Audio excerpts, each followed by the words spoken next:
ওনার হচ্ছে মানে ভালো লাগছে। আর হাদিস অনুযায়ী তো আছে যে একটা স্বামী 4টে বিবাহ করতে পারবে। তা ওনার ভালো লাগছে, আমার অনুমতি নেই, উনি বিবাহ করছে। আপনার অনুমতি নিয়ে বিবাহ ওনার বাড়িতে করেছে? গেলে তো ওনাকে নিয়ে যাই। আর ওনার বাড়িতে গেলে ওনাকে নিয়ে যান? হ্যাঁ, দুজনের একসাথেই। ওনার বাড়িতে গেলে ওরে নিয়ে যাই, আর ওদের বাড়িতে গেলে ওনারে নিয়ে যাই।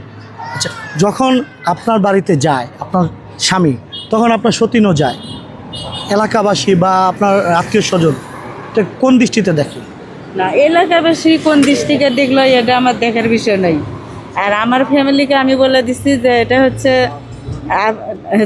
আপনারা কেউ কিছু বলবেন না। আমার বাবা মাকেও বলে দিচ্ছি বা আমার ফ্যামিলি ভাই বোন সবাইকে বলে দিচ্ছি যে এই বিষয়টা নিয়ে কেউ কিছু বলবে না, এটা আমার বিষয়, আমি বুঝি, আমার সংসার, আমার ফ্যামিলি, আমি যেভাবে চলাবো সেভাবে চলবো, কিন্তু তোমারও কিছু বলা যাবে না।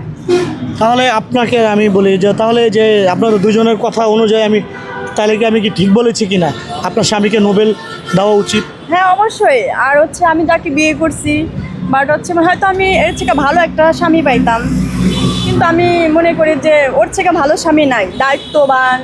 মনে করেন একটা স্ত্রীকে কীভাবে রাখতে হয় মেনটেনের, মানে ওর ভিতরে এটা আছে। অনেকে আছে স্বামী ভালোবাসে, মনে করেন বই পড়ে যায় না যায়, ফোনে কার সাথে পরকে করতেছে ওইদিকে খেয়াল নাই, কিন্তু আমরা আসলে দুইজন ফোন ইউজ করি না। ওর সাথে বিয়ে হওয়ার পরে আমি কোনো ফোন ইউজ করি না। আর হ্যাঁ, মনে করেন 16 বছর ধরে ফোন ইউজ করে না। এদিকেও অনেক ভালো, তাকে পুরস্কার আমি মনে করি দেওয়ার দরকার। তাহলে আপনারা 2-3 মিলে তাকে কি নোবেল দেবেন কি না? হ্যাঁ, অবশ্যই দিব, বা দিছে তো? অবশ্যই দিব, দিছি। দিছে? আপনি দেখেন না এখনো? না না, এই যে একটা দিছে আর এই একটা দিছে। আচ্ছা, এটা হচ্ছে কার? এটা হচ্ছে হলো ওনার বাচ্চা, মানে বড় জনের বাচ্চা, আর এটা হচ্ছে হলো ছোট জনের বাচ্চা। আচ্ছা, এমনি তো বাচ্চা উপহার দিচ্ছে। হ্যাঁ। আচ্ছা, আমরা তো জানি স্ত্রীরা সব কিছু দিতে পারে, স্বামীর ভাগ কাউকে দিতে পারে না। আপনি আপনার স্বামীকে কেন ভাগ করেছেন? স্বামীকে ভাগ ভাগ কেন করব না?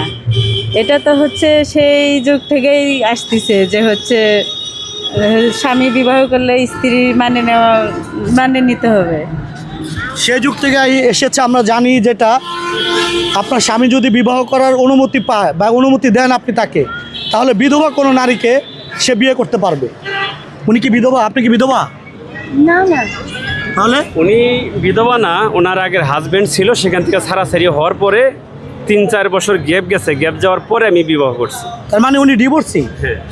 উনি ডিভোর্সি জেনে মানে আপনি তাকে বিয়ে করেছেন? হ্যাঁ, হ্যাঁ। তাহলে ঠিক আছে। আচ্ছা, ডিভোর্সি জেনে ঠিক করেছেন। উনি এখন আপনাদের বন্ডিংটা কীরকম, মানে স্বামী স্ত্রীর মধ্যে? না, আমাদের স্বামী স্ত্রীর মধ্যে মিল মহব্বত আছে, আগের মতোই আছে মিল মহব্বত। আমি আপনার কাছে যাব, আপনি ছোট বউ না? আচ্ছা, আপনি একটু বলবেন, যখন ভাইয়া আপনার বাড়িতে যায়, মানে আপনার বাবার বাড়িতে যায়, তখন কি আপনার ওই যে সতীন যায় কি না?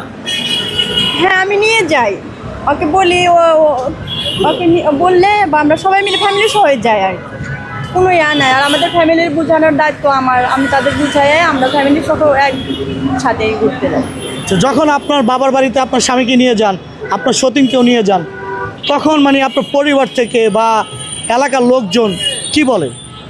এখন এলাকার লোকজন, মানুষের মুখে তো আর মনে করেন বেঁধে রাখা যায় না। যদিও বলে থাকে, মনে করেন আমাদের ফ্যামিলি অন্যরকম, মানে এগুলো বলার সুযোগই দেওয়া হয় না। আর আমি তো মনে করেন যে মেনটেন করে নিয়ে যাই, কিন্তু সামনাসামনি কেউ বলার সুযোগ পায় না। হয়তো আড়ালে বলতে পারে, আড়ালে বলতে পারে, কিন্তু সামনাসামনি কেউ বলার সাহস নাই আর কি, যেহেতু আমার জন্য আর কি।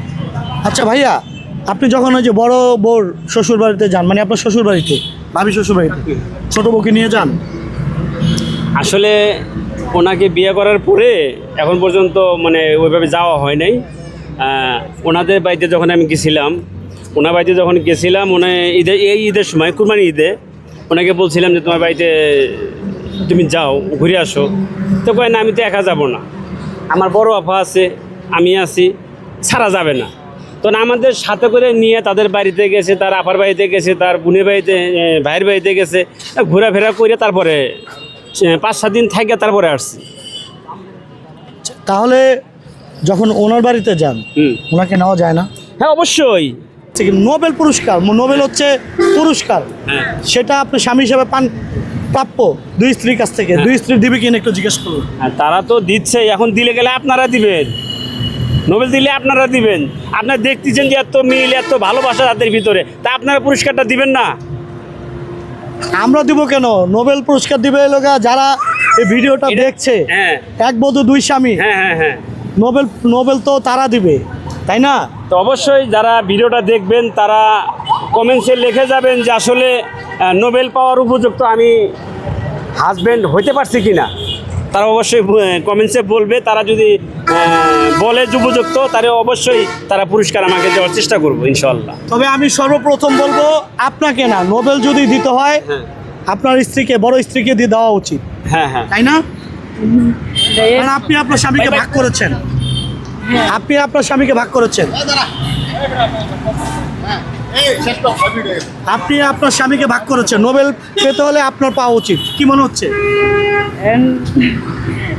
এটা আমি পুরস্কার আশাই করি না, কারণ হচ্ছে উনি আসলে পুরস্কারের আশা করতেছেন না, উনি বলতেছে কি যে আল্লাহর যে একটা বিধান আছে এই বিধান মতো আমি চলতে পারতেছি, আল্লাহর কাছে লাখো কোটি শুকরিয়া, মৃত্যুর পরে যেন আমি স্বামী সন্তান নিয়ে এক জায়গায় থাকতে পারি বা এক জায়গায় হইতে পারি। উনি এই আশাই এটা মাইনে নিচ্ছে, আর কোনো আশা এই দুনিয়ার উপরে কোনো কিছু পাওয়ার আশায় সে মাইনে নেয়নি। ধন্যবাদ আপনাদের, ভালো থাকবেন।